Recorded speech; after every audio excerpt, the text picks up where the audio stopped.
All right, I'm getting ready to read Deuteronomy chapter 30, verse 1. In the future, when you experience all these blessings and curses I have listed for you, and when you are living among the nations to which the Lord your God has exiled you, take to heart all these instructions. So this chapter is a continuation of the last chapter.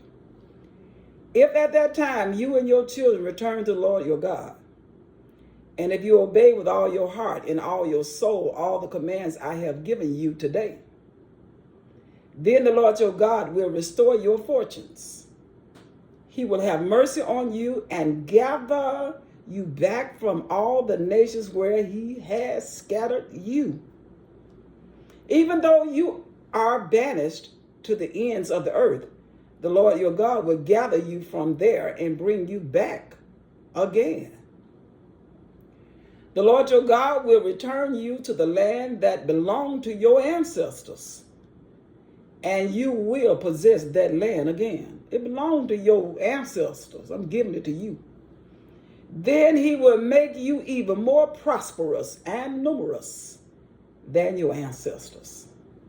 The Lord your God will change your heart and the heart of all your descendants, so that you will love him with all your heart and soul, and so you may live. The Lord your God will inflict all these curses on your enemies and on those who hate and persecute you. Now, I do it to you, but if you come back to me, I'm going to do it to your enemies. Then you will again obey the Lord and keep all his commands that I am giving you today. The Lord your God will make you successful in everything you do.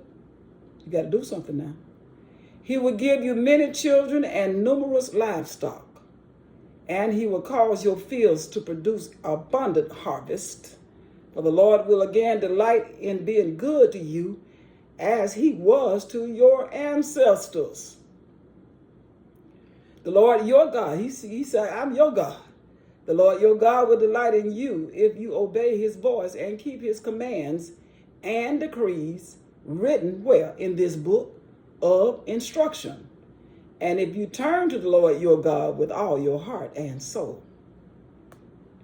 This command I'm giving you today is not too difficult for you to understand, and it is not beyond your reach. It is not kept in heaven, so distant that you must ask, who will go up to heaven and bring it down so we can hear it and obey? It is not kept beyond the sea, so far away that you must ask, who will cross the sea to bring it to us so we can hear it and obey?